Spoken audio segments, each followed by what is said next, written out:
All right, welcome everyone to episode 2 of Beyond the Touchline. Adrian Healy and Nick Cowell with you. And Nick, today we're going to talk to Tom Sermanni, who is a figure that we both know pretty well. He's the former head coach of the Australian women's national team, and he's going to give us some of his insights into life inside a World Cup camp and what that's like, and also look back at his career, which interwove with your career, Nick. You have a personal connection to Tom. Yes, I do. He played for Torquay United, which is my local team that I grew up playing for, and actually he arrived after I had initially left to go to university, but I came back and used to play for the reserve team during my vacations, and we got to play together on a number of occasions. So it was really great to see Tom and see what he's done with his life in playing and coaching, and how he's taken, what he knew and what he learned from those days, those dark days of the lower leagues of the UK, and put them to great use. Great stuff, and he'll also give us an insight into what to expect from two of the underdogs this summer at the World Cup, and that would be Australia and New Zealand. Tom joined us from Sydney here on Beyond the Touchline.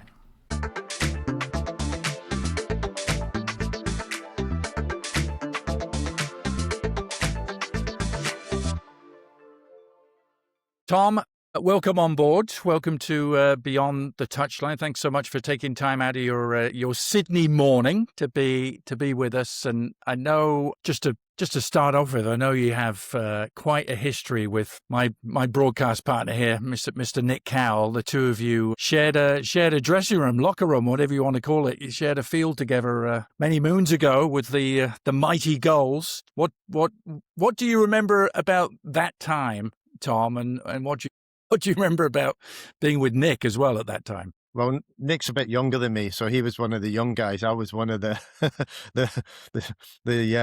I was going to say seasoned professionals, just older players. I think it's probably a better description. So Nick was one of the young guys coming through the system.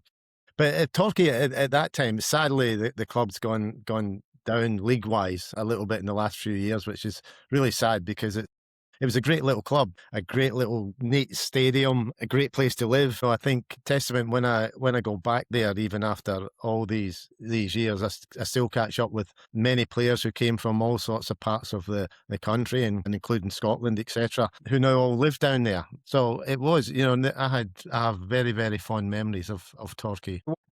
I'm just intrigued. What was lower league English football like at that time? The two of you playing together professionally, be it for reserves or first team. What was it like in the late 70s? Well, I think probably not just the lower league. I think probably the game has changed so dramatically particularly since those days. So the memories, we didn't have a specific training ground at that time. So we used to have a couple of grounds we'd go to, and one of them was a school called Audley Park School, and they used to have a synthetic pitch. We used to run from the ground to the training ground and back again. Like, have you been to Torquay? It's really hilly. It's all up and down. And it used to be at least, what would they say, a couple of miles, Nick? Yeah, a couple of miles, yeah. A couple of miles. So it's like a good, 10, 12-minute run down to training, do your training, and then run back to the club, mainly up the hill. We used to do a lot of runs down the sea front. We used to have a run called the Maidencombe Run, which took you about an hour, up and down slopes that you couldn't actually run. You just had to kind of get your hands and scramble up. So that was how it was. I think you probably had one training kit a week. It was just, they're just very different days. Being in Torquay, your nearest game was probably 2-3 hour bus trip away. So you had a lot of Friday leaves, back late on Saturday nights after the game. We're trying to get home just before the nightclub shut up so you could get down there and go out on a Saturday night. That's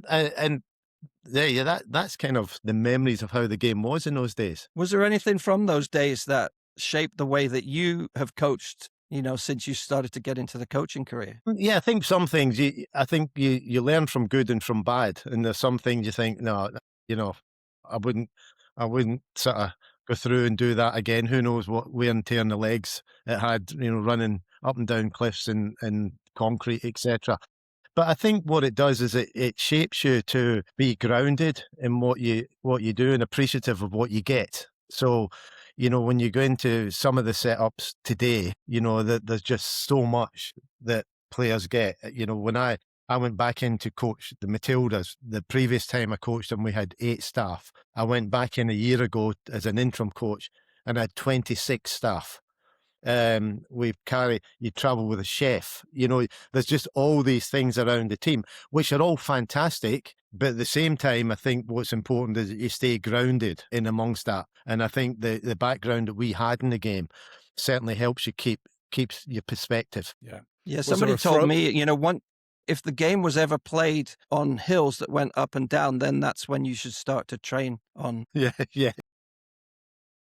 Sounded like you didn't actually touch the ball that often, or it was a treat when you did. No, it did, because the way we trained at Audley Park was, as I say, it was an enclosed synthetic field, but not a full field. So you played lots and lots of 6, 7, 8-a-sides. So you did a lot of football. You didn't have quite as much equipment out on the field. The field looks like a helicopter landing pad these days with equipment. So you didn't have equipment. You certainly didn't have a ball per player. So you didn't have a lot of things that are just a natural part of the game these days. Yeah. So then you played for 10 years, Tom, professionally in Scotland and England. Torquay was your main club in England. You also played for Blackpool. You like seaside destinations, clearly. And then came the move to Australia. So what kind of inspired that when you were still in the middle of your playing career? Yeah, it was interesting. I'd just gone back to play for Dunfermline in Scotland and was just about to sign a longer term contract.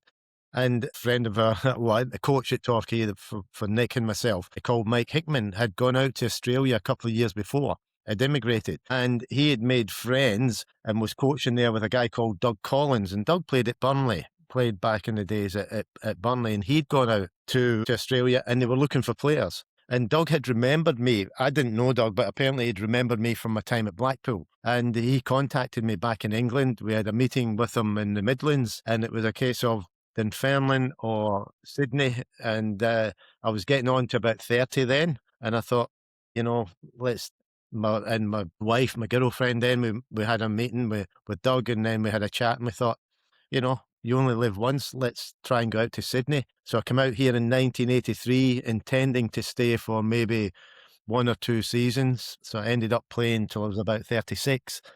And I'm still here. When you first moved from playing into coaching, what was the biggest thing that you kind of misunderstood about being a leader of a team? Like, what was that transition like for you? I say that when I do some stuff at coaching courses, I say I used to think it was about the football. So the first thing you learn when you go into coaching is that you don't know what you don't know. You think it's just a natural extension of playing, and then all of a sudden you're dealing with all these issues that are coming up, and you think, I'm going to go in here, I'm going to train the team, this is how it's all going to work. And then all of a sudden you have to meet with a chairman or an owner or a committee or a board, and there's a whole lot of different things that go on in the game. So the thing that struck me is that the importance of managing.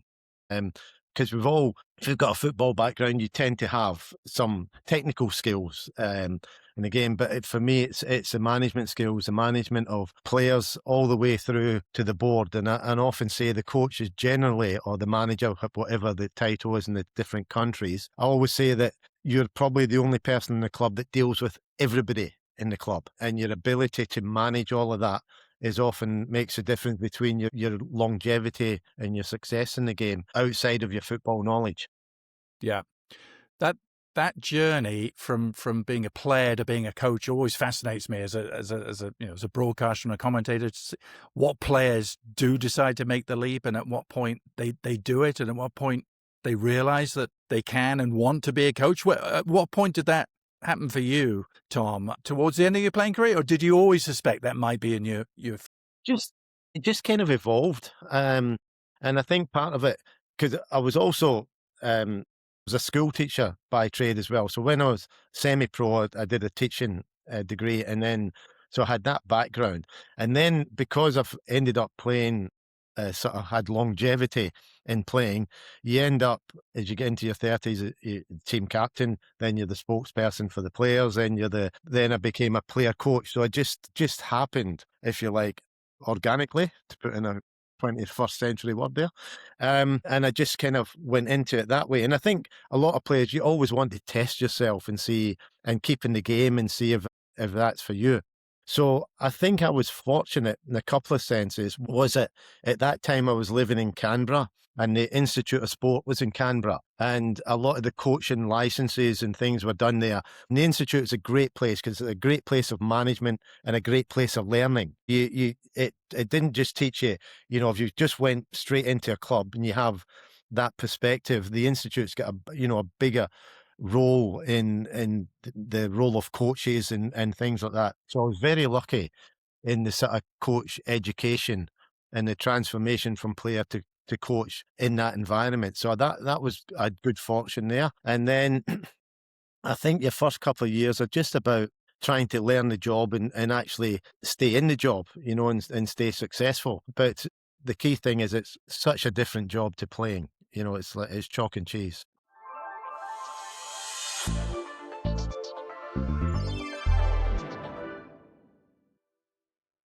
Welcome back to Beyond the Touchline with Adrian and Nick, and Tom Sermanni, our guest today. Tom joining us from Sydney. And Tom, we talked about how you progressed from playing to coaching in your first couple of years, but before very long in your coaching career, you were at the helm of a national team, the Matildas, who you've actually gone on to coach on 3 separate occasions.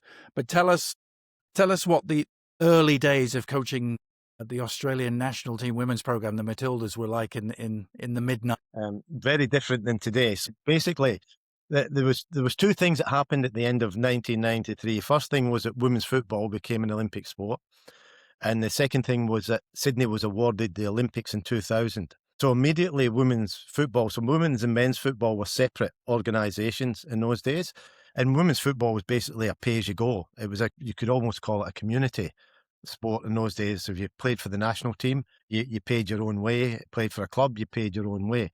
Then all of a sudden it became eligible for government funding. So it went from having nothing to having about $1 million a year leading in from 1994 to the 2000 Olympics. So they had to put a whole program in place. And at that particular time, I was coaching in the men's program at the Institute of Sport in Canberra. And they sort of approached me and asked me if I wanted to set up the women's program. So my first reaction to getting the job was that the job appealed to me because you're actually starting something from complete and utter scratch. It was met with a lot of, the women's game wasn't where it is now. So there was a lot of skepticism around the game on the decision that I made. People thought it wasn't the wisest decision at that time. And on paper, it certainly wasn't. But as I say, the job appealed to me, and it was setting up a structure from scratch. So we had to set up underage national teams, we had to set up state-based programs, we had to set up an international program. So we had to, do a lot of things straight off the bat. And with a staff, I think there was 3 of us. We had an office in an old schoolhouse, and we basically started from there. And that's when we built up the programs and where the Matildas program started. I visited the AIS 1999, 2000, right before the Olympics, and they had a lot of the infrastructure. It seemed like there, not only for women's soccer but also for a lot of the other sports there, in terms of the support, the weight rooms, and all of that. Is that something that was there initially for you, or is that something you kind of brought in a little bit later? No, that was there. All that we had access to all of that stuff. So you had 2 basic programs. You had residential programs, and that's where the athletes stayed on site. And there was a lot of individual athletes swimming, and we had a football program for boys and a development program, basketball. A lot of those athletes stayed on site, and then you had the non-residential program, camp-based, and that was us. So we had facilities down there that we could use. We had access to the sports science people, all those kind of things. So that the Institute at that time was just a fantastic place. And unfortunately, it's not quite the same place as it used to be, and really innovative. So it was a really great place to work. What's the biggest difference that you would say between coaching a club team and coaching a national team? That's a good question. I think that the main difference is once you coach a club team, once the season starts, you're literally going day to day.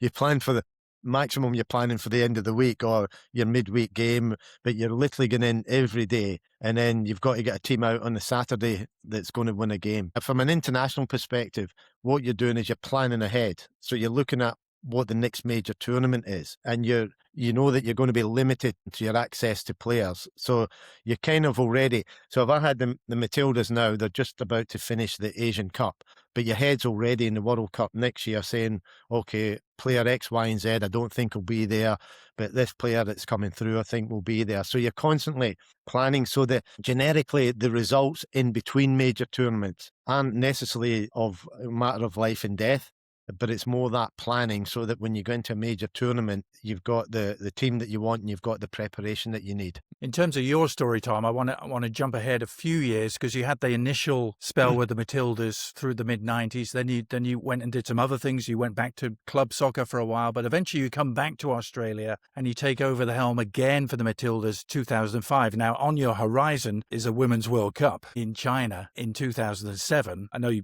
probably had to qualify for it first, but how did you go about kind of preparing sort of 2 years ahead of time for what was to come? It became even more challenging because when I came back in 2005, within 6 months of me coming back, we moved from Oceania into Asia. So our World Cup qualifiers from having just to beat New Zealand, we then suddenly were in a group with China, Japan, North Korea, South Korea, and other Asian countries, particularly those big four, who were actually ranked higher than us in the world with 3 spots to qualify. And an Asian Cup the following year in 2006 that we had to get in the top 3 to qualify. So it was kind of straight in, and it was a real watershed moment because we had to then start to really plan our programs all the way through from youth levels to how we develop players. So there was a combination of trying to get the national team up to speed. And I was kind of fortunate. I inherited a reasonably experienced national team at that time. So they had been to World Cups, they had been to Olympics. So that helped me. But then we had to put in place youth team programs. We had to look at how training centres around the country, because all the athletes at that time were at home. There wasn't international club football like it is today. So the big challenge we had was actually how do we take the program forward to make it successful in Asia? And what you're talking about, to use again a very first century coaching parlance word, is culture. Yeah, was that the difference? You were trying to build a culture and not just a squad? Yeah, we had to do a lot of those things. And the other thing we had to change is that Australia you could almost read the FIFA profile on Australia before you went to a tournament. It would be well organised, hard-working, tough, difficult to beat, etc. And that's how we were perceived. But we never used to win games. So we had to really change a lot of things, including we had to change, firstly, a little bit how we played, a little bit how we developed players, but we also had to change how we did things at international level to actually go from just being competitive, which wasn't good enough anymore, to actually going and winning games. So that, I know it's obviously difficult to go into details, a combination of things, but we had to kind of make those philosophical changes, for want of a better word, to push our program forward. Very fortunate at that time that we had you had the Institute of Sport, but every state had their own Institute of Sports. So we actually had a full-time coach in all the major centres in Australia: Sydney, Brisbane, Melbourne, Adelaide. And we had really good coaches developing our players. So that was probably the critical thing that we had. We put in good programs for our youth players and good coaches. And then, the team that, in fact, some of the team now that are still playing for the Matildas, quite a few, came from that time and came from those programs. Yeah. Sounds like, you wanted to build a healthy environment for the Australian culture to come through. But over the years, you've also coached world superstars like Sam Kerr and Marta. How did you manage those star players and also maintain the team work ethic that you wanted to have? Well, Sam was easy because she was 16 15 when she came into the squad. The biggest challenge with Sam and some of the other ones coming into the squad was to make sure they did their homework when we went on tour, which I wasn't too successful in achieving, let me just say. But fortunately, they've all done very well for themselves. So that bit wasn't too difficult. The great thing, and people ask me about Marta. Marta is one of the easiest players in the world to manage. She's just such a to be honest, I've not found a bad Brazilian to coach in my career because they love football and they just love being out there playing. You know, as I say, if somebody came along to a training session and saw Marta, they wouldn't think she was the world superstar that she is. She would help other players. She was in the session from the start to the finish. If there was a game of head tennis going on at the end of the training, she would be in it. She was just a consummate professional. And I think you tend to find that when the real big players and the star players are usually ones that are actually quite easy to manage. Mm. Ones that think they're star players. Yeah. The true stars know they're good. Yeah. Well, I was going to get to what, in your view, I mean, here we are looking forward to another massive World Cup on the men's side and looking forward to seeing superstars play. But for you, as a coach, have you identified any common traits that separate the merely very good players, of which there are lots, from the true superstars? Yeah, like there's some just have an innate ability that's not coachable, you know. And Sam's one of them. Sam's just got an innate ability and the physical qualities to go with it, because I think that's an important factor. Most of your big star players are also physically very good. They're either very strong, very quick, great endurance or whatever. The great thing when people ask me about Marta, the thing that I emphasise most important about Marta is that I have barely ever seen her make a bad decision on the football field. So you get all the really top level stuff, but the thing that she does fantastically is all, I wouldn't call it mundane stuff, but all the general stuff. So whether she picks the right time to make a pass, she picks the right pass, she puts the right tempo on the ball, she really turns the ball over. So, you know, so for somebody like her, she's got that X factor where she can score goals and she can beat people and she's got vision, but she also does the real fundamentals extraordinarily well. You know, we want to get your take, and we will do in the next segment about taking us inside a World Cup camp. But just to finish up with for this segment, Tom, maybe, I mean, let's tie a bow on the Matildas from that era, because you reached 2 quarterfinals of 2 World Cups when perhaps you weren't expected to. In 2007 in China, in 2011 in Germany. I remember covering them both, and you were an amazing team to cover because you took the underdog role and kind of reveled in it. Yeah. What was the key, do you think, to your success in those 2 World Cups? I think it was probably the combination of the players that we had coming together at the time. So it was a time of excitement and growth. Going into Asia was an amazing challenge for us. And all of a sudden, we went from having to play basically 2 games to get to a World Cup between us and New Zealand to suddenly going in and out of Asia 5, 6, 7 times a year. So we didn't just have that group of players from my second spell spent more time together with the team than they did with their own families. You know, if you go back and speak to them, they spent the major birthdays together. One of our players, Sally Shepard, actually sat on an aeroplane back from travelling overseas to do her HSC school exams, year 12 school exams. So it was more than just a team. Because of the nature of us going into Asia and what was required, we spent a huge amount of time together. So our team, I know this is a kind of cliche thing, but the team almost became like the family. And we had a lot of young players come in through the team at that time, 15 through to 18. And they spent most of it, and still playing now, their life with those players and with that team. And that helped us build up that, you know, there was a documentary, a Never Say Die Matildas. And that's what helped build up that kind of attitude in amongst the players and the team. Okay. The team, see, Aussies never take a back step at the best of times anyway, but it just helped to reinforce that.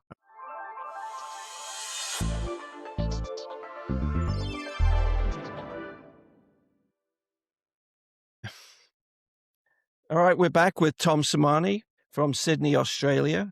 And we're getting into his experiences with the Australian Women's World Cup teams. And we want to paint a picture of what it's like to be inside a World Cup camp. What do you feel like matters most in tournament football that most of our listeners are probably not professional? They're not really know the behind the scenes things that go on. But what do you feel like matters most in tournament football that people outside the game don't really notice? Okay. I think the key thing is that you're with, as I say, we got used to it in Australia, probably partly because of our geographical position, that you're with the national team, you're actually together with the team all the time. So the difference is in a club setup, you go in, you do your training, you do your job, then you go back to your family in the afternoon. When you're in the national team, particularly when you're coming into a major tournament, you're actually together as a group for a significant period of time. So I think one of the key things to get right is the amount of lead-in time you get going into the tournament. So if you don't get long enough, you kind of can go in underdone and be very quickly out the tournament. But if you get together for too long, or you make the environment that you get together in too restrictive, by the time you get into the tournament, the players are feeling like they've just been, in the prison camp for 3, 4, 5 weeks, and they're actually ready to go home.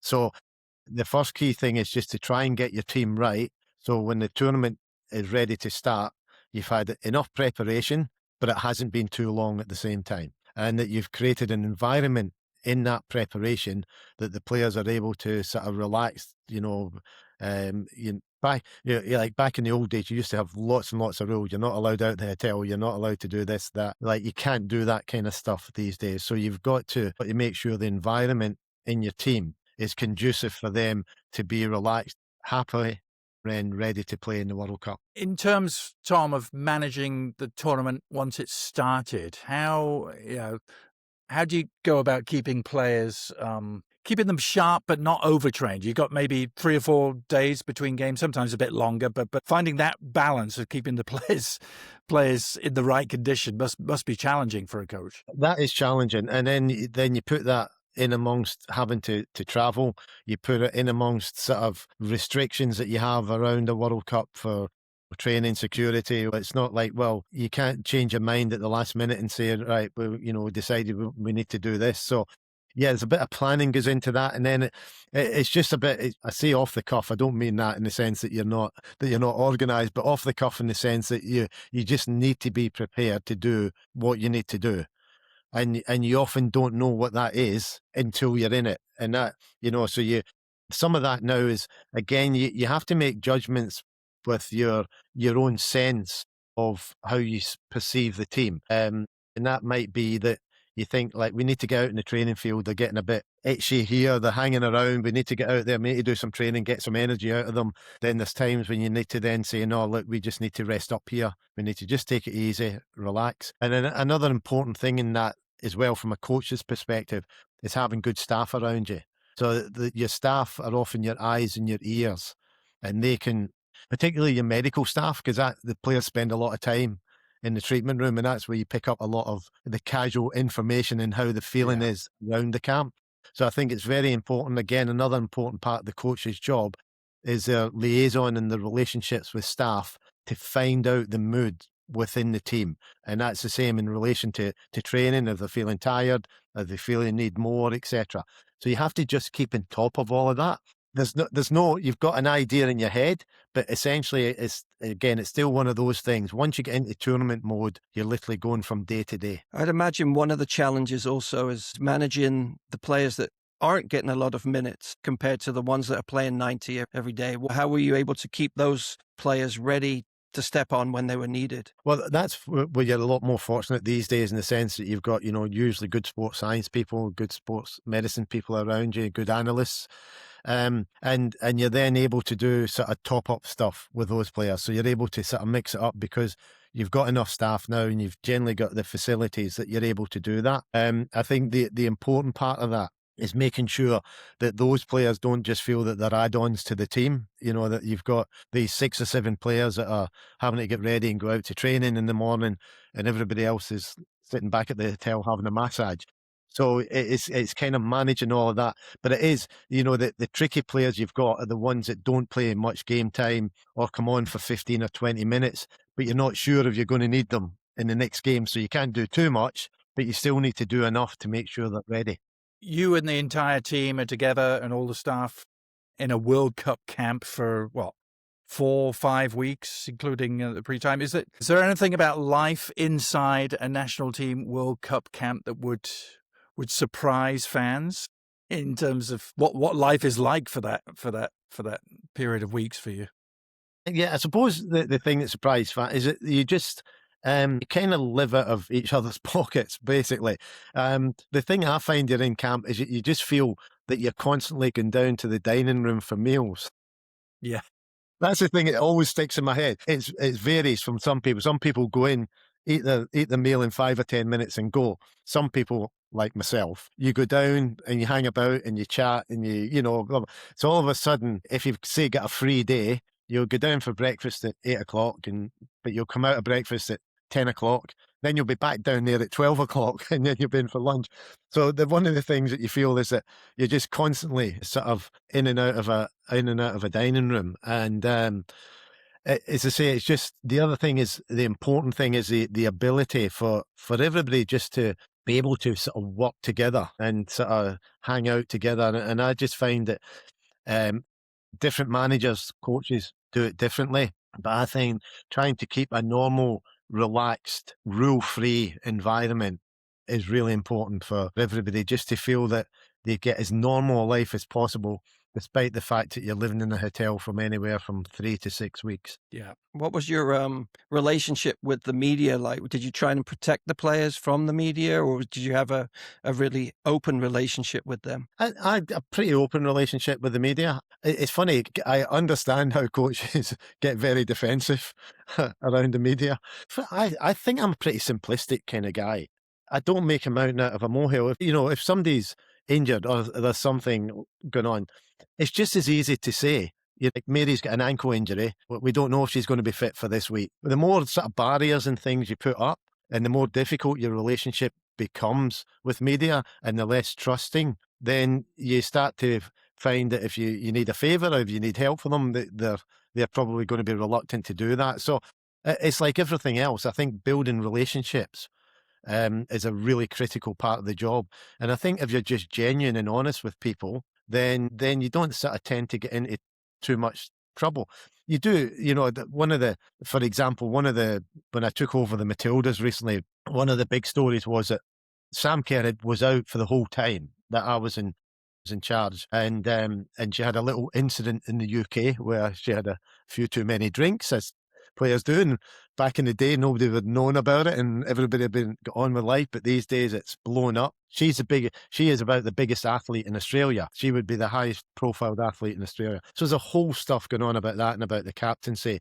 And so that was one where you kind of just had to approach it in a fairly straightforward way. And actually, I didn't have an answer because she wasn't. So people were saying, is she going to be captain? I was like, she's not even in the team. She's 6 months away from coming back. So there are times when you kind of get a bit frustrated with certain things. But in general, I think if you have a kind of open relationship with players, staff and media, then generally things move along okay. One last thing on your personal experiences at World Cup, specifically inside a World Cup. Take us to the biggest occasions, a big knockout round game, a big quarterfinal. You've experienced them. You've been there.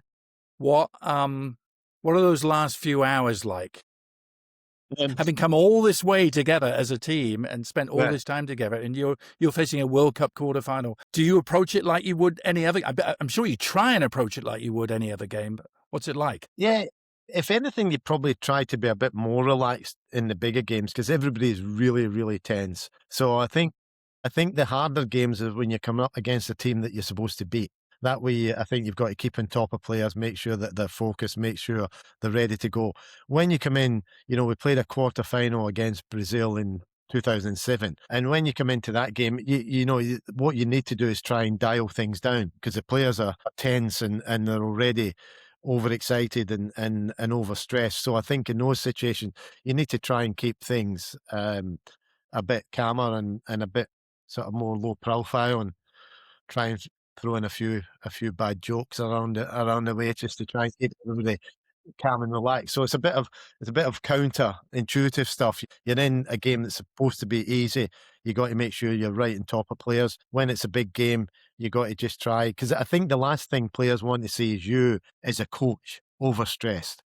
I think that's one of the things that inside you're burning up and you're boiling and your pulse is pounding. I think externally you've got to come across to the players is that, everything's fine. We're all under control. We know what we're doing. We know our job. And then we're just going out to play a game. It doesn't seem to be hurting Mikel Arteta right now, looking No. stressed on the sideline. He's doing okay. He's doing very well. It's interesting. Different coaches that have different reactions on the sideline. Some kick every ball, some sit and watch the game, some, yeah. The worst time for me is about that hour and a half before the kick-off, because you've done what you can do. You can't do anything else. A few words before the game, do they make any difference? I don't know. And you just hope and trust that your team is ready and they're going to go out and they're actually going to turn up on the day. Brilliant.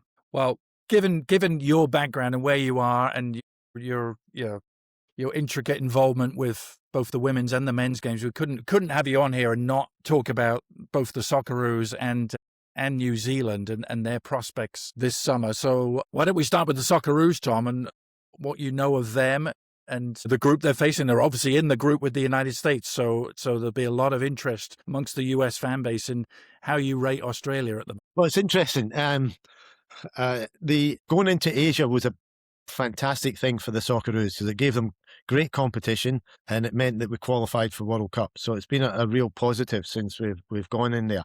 The team now, they had a golden generation probably about 15 to 20 years ago. In fact, Mark Vidukas, Harry Kewells, Tim Cahill's, etc. And they don't have that golden generation anymore. New Zealand and Australia sort of similar in the ways that they've got players scattered all over the world playing in many leagues. There's a few around the MLS, few around the championships in England, most of the European leagues. But they're not the key players that the teams used to have before. So a couple of things have happened in the Australian ranks is that during the qualifiers, Graham Arnold was the manager and he had a bit of a fallout with the federation and he walked away. And Tony Popovich came in. Tony's an ex-international player. Actually played when I coached at Hiroshima in Japan. Tony played for us. And he's come in and he's... So you've had three different... You had Ange Postecoglou, then you had Graham Arnold, now you get Tony Popovich. So you had Ange with Ange Ball, no fear. Yeah. Pedal to the metal to the whatever that expression is. And then Arnie, a little bit across the both, a bit more conservative. And then Popper, as a true centre-back, has come in and has a very pragmatic approach to the team. So the team he likes disciplined, hard-working, well-organised, that kind of player. So the setup organisationally is a little bit different and you're probably not going to see a whole lot of flair from the team, but there's going to be quite a lot of resolve.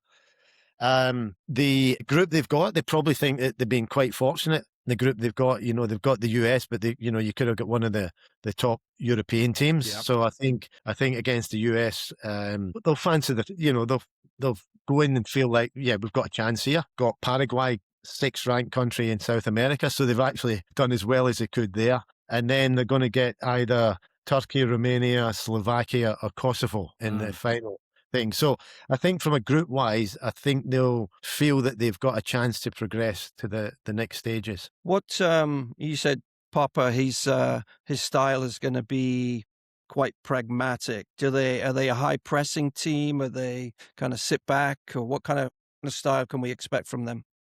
So it tends to favour like a 3-4-2-1 system.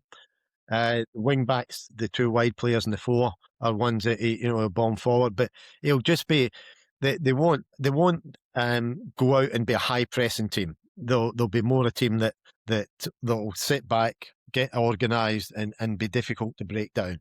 That'll be more the mantra than a team that will go out and chase the game. Yeah. Key players for the Socceroos, Tom, in your viewpoint. I mean, they've got players who play at the very highest level. Yeah, they've got some good. They've got some good players. They've got names are not my strong point here. Right. But, they've got fairly experienced players like Harry Suter, who played in the Premier League, centre-back leader. He's got an injury at the moment, but should be fit again. But they've got, I think the two players that could make an impact are two young lads that play up front and that have just sort of jumped onto the scene. And where there's Mohamed Toure that's at Norwich, and he's just gone in there with a bang. I think he scored 4 goals in his first two or three games. And Westere Irakundai, who's gone into Watford. And he's made that sort of similar impact. They're probably the two, when people look at the team and see the team, they're probably not 90-minute starters. They're probably those dynamic players that will come on and make an impact. But those are the two that will probably catch the eye, if you like, and people watching it will say, "Well, I like the look of those two." I think they've got two very good central midfield players, Riley McGree, who plays at Middlesbrough now, and is kind of that 26, 27, 28 years of age, and a sort of proper serious professional, and Jackson Irvine, who plays at St. Paul. So they're kind of probably they're out and out key players. But then they've got a lot of good players like Cameron Burgess, a centre back, plays at Ipswich. So they've got really good, solid professional players that are not, if you like, star players. Except the ones that play in the Scottish Premier League, of course, because that's and you have one of the most well-travelled goalkeepers in the world. Yes, forgot Matty Ryan. Yeah. Matty, superb career, great career at Brighton in the Premier League, and is now playing at Levante. Great lad, Matty, really, really nice guy. And in these days, not really that big for a goalkeeper. So he's probably about 6 feet. He's not that big, but he's a tremendous career, and he's probably one of the best goalkeepers around with his feet. He's really good on the ball. Yeah, I think the US fans would say that's one position they're particularly envious of. To have a number one keeper locked down and experienced as he is huge, isn't it? Yeah. Oh, that's big time in a tournament like this. And again, I know I've emphasised it before, but he's one of those players that have benefited from us going into Asia. When that just helped our football right across the board and helped develop players like Matty during his formative years and his development years. Yeah. So prediction time, Tom. Do you think the Socceroos can get out of the group? They're probably going to have to get results in probably 2 of those games against the US, Paraguay, and let's say Turkey for argument's sake. Yeah, probably Turkey. Yeah, I genuinely think they can. I think they've got a chance. I think they've got a better than even chance to come out of the group. And I think, as I say, the great thing that Popper is really good at getting teams that get results. He's a really pragmatic, a really coach in that sense, and goes about it, if you like, in an old-fashioned way. Gets his defence organised, gets the players in there who are genuinely quality, but hard-working, disciplined, buy into how he wants to manage. And with that, there'll be a team that's very difficult to beat. And with those couple of young players that can come on and actually score goals for you, that's a sort of added bonus. It's really just sort of happened now. Those two, Irakundai and Toure, have just sort of jumped onto the scene quite recently. Yeah, it seems like for me the main vulnerability is staying clear of injuries for some of their top players. I don't know how deep the team is in terms of experience. Yeah, I'll be honest, what he's done, and this is why it's quite hard to sort of go out and say, this is your starting team. Over the last several months, he's actually looked at a lot of different players and put players in and out. So it's kind of quite hard to say, this is your definitive starting 11, this is who's going to come along. But I think, there's still, if you look across the bigger squad in general, the players are all playing in decent leagues right throughout the world. So it's not like you're not sort of bringing somebody, in the past, the smaller countries would be having some of the local players, some probably semi-pro players and things. Now at least he's got a bigger squad of players that, played at the highest level or just below the highest level. So you're having players that are not going to come in and be overawed by the tournament. Yeah. So that's the Socceroos, Tom, and we couldn't have you on and not get you to talk about your near neighbours. I say near neighbours, a mere 1,200 miles away. It's like having someone in England talk about Bulgaria or Romania. What's your assessment on the Kiwis? New Zealand, they have an interesting group, don't they, with Belgium, Egypt, and Iran, and they'll be playing on the West Coast. Yes, I mean, playing on the West Coast is a bonus. And I was listening to Darren Baisley talking the other day, and they're having base camp at San Diego, and he was talking about the reasons for it. I'm thinking, you don't really need to give me any reasons. It's San Diego. I don't think you're going to get any complaints from the players, So again, when you look across the playing roster, you get a similar picture than you do to Australia. Haven't got quite as much. I think Australia's probably got a little bit more depth and just a little bit more quality. Probably the big thing for New Zealand is whether Chris Woods is going to be back. Yeah. That is just ultra critical for them. I think just his presence, his leadership, his ability. If he can get to the World Cup and he can be healthy, that can be a real sort of game changer for them, because they've got players that can replace him, but they don't have him, and they play a sort of 4-2-3-1 system where they have that's set up for the target man, that sort of striker, and they don't have really a like for like replacement. I think they're in a much tougher group. I think it'll be a challenge for them to qualify. Obviously, the Iran situation is volatile, so who knows if they're going to be there, what they're going to be like, or if they're not going to be there, who's coming in. So that's probably an unknown, which may help them to some degree. But I think obviously there'll be a battle against Belgium. But I know Darren's a great guy. He had a stellar career in the Premier League, and the other great thing is that he's been involved in the New Zealand system for some time, in the under-17s, the 20s, and he was with the Olympic team in Tokyo as well. So he's got a real broad experience, and he's got a really good manner, but he's just a really good guy. So I think he's a great connector with the players and the teams. I'm confident that he's somebody that's going to get the very, very best out of the team that goes on the field. And I think, like all teams, I look at New Zealand, I look at Australia, I look at Canada similar way. Kind of, they're those countries that they feel that whoever they're going to play against, they're going to give it a go. And New Zealand, I think, will do that. As I say, whether they've got enough quality to get out of the group, I don't know. But whoever they play against knows that they're going to be in a game. Do you feel like staying in Oceania has held them back a little bit? Because it seems like the Asian qualifying for Australia has really accelerated them a little bit and given them better competition. Absolutely. Going into Asia is the best thing that we ever did in Australia. I think the challenge, like the football people at the coalface would say, in international game, would say, get us into Asia if you could. They've challenge that they've got going into Asia is the actual financial cost of that.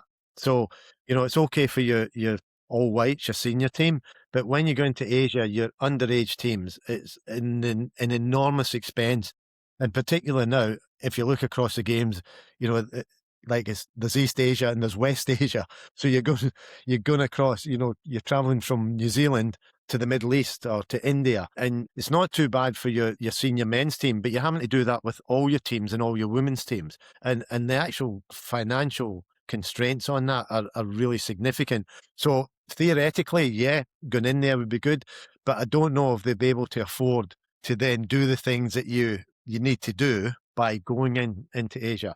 The thing that has helped them over the last few years is the inclusion of Wellington Phoenix and now Auckland United in the Australian A-League. I think that's been a real positive, because Wellington have developed a really good youth academy. Auckland are a really well-resourced team. So that has given the domestic players another step that they didn't have previously. And I think that's been a pathway for a lot of the players to come in, get into the A-League and then to go overseas. Because again, if you look at the players in the team going to the World Cup, they are scattered right throughout the leagues throughout the world now. So and get some good players. Yeah, no doubt about it. The expansion to a 48 team World Cup definitely definitely aided New Zealand, didn't it? I mean, previously they had to qualify via an intercontinental playoff, which they did back in 2010. I remember calling their games in South Africa. They were actually unbeaten in South Africa. Yeah. Having got there the hard way. Do you, Tom, just to wrap up on Australia and New Zealand, do you think the gap between the traditional superpowers in the game and the let's say minnows, not that they're really minnows, but the lesser powers, do you think that gap is getting smaller? And will we see that this summer, do you think, at the World Cup? Yes, I do think it's getting smaller, and I think it's getting smaller now because all the players are playing globally. I think, if you go back not too many years to countries like Australia and New Zealand and Canada, etc., you'd have a mix of players that are playing professionally overseas, but still another mix of players that are still playing at home. And I think now what you're seeing is that I find it really hard to keep up with teams these days. The amount of changes and the amount of nationalities that are in every team and in every country. And I think that has helped sort of narrow the gap and will continue to, because young players coming through now see a pathway to get themselves off to Europe or wherever, or even from Australia and New Zealand to the MLS. So I think well that's continuing. I think that the gap will get smaller, but the big teams are still the big teams, and at the end of the World Cup you might get one in there. Yeah. Like Morocco in the last World Cup, you probably at the end of the day your big teams will still be there at the pointy end. Yeah, there's a reason only 8 nations have ever won the World Cup, isn't there? Yeah. Tom, this has been fantastic. We just thought to end, Nick and I would fire a few quick fire questions at you and just give us your quick sort of immediate knee jerk responses if you can. These sound like a question for getting into trouble. Yeah, maybe. Nick, no hesitation allowed. Yeah. And no reading from your sheet either. All right, here's the first one. Who's the best player you've ever coached? Oh, the best player I've ever coached is a lad called Ned Zellick. And Ned played in the Australian team in the 1990s. He was a Canberra boy when I was coaching Canberra. Brought him in to the Canberra team at 16. He went on to play for Borussia Dortmund, went on to play for QPR. Fortunately, injuries curtailed his career. But he was just a dynamic player, just way ahead of his time. So he was my best player. Toughest opponent, not named Nick Cowell, that you ever faced on a pitch anywhere, Tom? I remember playing. Well, it was toughest. We just talking about best are ones that kicked you. Could be either. Tell you whatever way you. Tell this experience. We're talking about Alan Ball's son. We played Southampton when I was at Torquay, and I played against Alan Ball, and I never got near him. And it was like he never moved. It was like, you talk about playing against players at the highest level and you think, well, what's the difference? And that memory always sticks to me. And we were talking about him recently with somebody and I was like, yeah, I played against Alan Ball. I said, trying my best. I said, to get near him. And I said, never get within a distance. The ball was either moved or he was moved there. And that's something that stands out to me as a player that I've just never got close to. We were saying now that his son is managing Torquay, we're really hoping that he speaks exactly like Alan spoke. In that high-pitched voice that Alan had. What's the hardest coaching decision you've ever had to make? The hardest decision I've ever made in coaching is when you leave players out of a World Cup squad. So if I go back, what you generally happen is that you've got your 20 outfield players and the 17 sort of pick themselves, and you've got 3 at the back end, and you've probably got 6 or 7 players for those 3 spots, and you're literally in balls to have to sit down with those players, particularly more so in the female game, and particularly if you go back a few years when that, they weren't the professional players they are now playing for Chelsea, Man United and whatever, but they were just players that the World Cup was the dream, and you had to sort of sit down and tell them that you're not coming. Just unbelievably hard. All right. This can apply to either playing or coaching career. Best atmosphere you've ever experienced in a stadium anywhere? You know what? When I went back into the Matildas are a phenomenon in Australia at the minute. The Matildas fill out stadiums. We played 2 games against Chinese Taipei and 2 games against the South Korea, and they filled out stadium, and it's a noise that you've never heard before because it's not a normal football crowd. It's families, it's young girls, it's young boys, it's family. When the Matildas come out, into the stadium. We played in Melbourne in front of 50,000 people at the Marvel Stadium. The noise in the stadium is something that I have never witnessed before, even being in a stadium at a big game. And it's just, you just stand and you look, and that's been the most amazing environment for me. Brilliant. I'm amazed you didn't say 2,000 people standing on the popular side at Torquay. You know, sorry, can I just go off track here a minute? I got stitched up at Torquay. You talk about 2,000 people. I went back to Torquay about 2011, and I went to a game, and I was up in the director's box behind the goal, and they had a competition, a hit the crossbar competition at half time. CEO got me down on the field. They were playing Exeter, so the stadium was full, local derby. Somebody was supposed to come out of the crowd and read their name out, come out of the crowd and hit the crossbar with they got 2 shots. Nobody came out of the crowd. So the CEO said, well, it looks like it's up to you. So here's me, I'm 60, all right? I've got a dodgy knee. I'm in flat shoes in a muddy December pitch in Torquay, and I had to try and hit the crossbar with two with 2 balls. Anyway, I went close with the second one, just missed it. And to make matters worse, they read out the winner of the competition. It happened to be an Exeter supporter who then had to come over the terrace from the far end of the field right up to get an award. So, yeah, that was my last experience at Torquay in a full house. Wasn't one of my most pleasant. Well, our podcast is called Beyond the Touchline. When you step away from the touchline, what still fascinates you about the game? It's the thing that fascinates me now is just probably the constant change, just the development and where you see the games being and where you go. I catch up with, the old guys my age and stuff, and you sit down and say, yeah, the game's not as good as it used to be. And I'm like, actually, no, there's a lot of things that are a lot better than what it used to be. And I just get fascinated by how it changes and how things move on and how some of the things are for the good, but some of the things I feel are, not so good in the game. And that's the stuff that all keeps us interested in talking and opinionated and discussions and arguments. So that keeps me occupied. Yeah. Well, it's been brilliant having you on, Tom. I love the fact you're able to call Nick a youngster. Not too many guests can say that. I've not been able to say it, but it's been brilliant. I hope you get to enjoy the World Cup. I'm sure the time difference makes it awkward viewing down. It'll vary from time to time. Sometimes it'll be not too bad, and sometimes it'll be quite brutal. Probably Europe's probably a bit more brutal because you're generally always either very late at night or early hours of the morning. Yeah. No, it's been fantastic. Really appreciate the time. From Albion Rovers to the World Cup, Tom Sermanni with us here on Beyond the Touchline. Thanks, Tom. No, I really appreciate the offer to come on, the invite to come on. It's been brilliant. Thank you. Thanks, Tom. Appreciate it.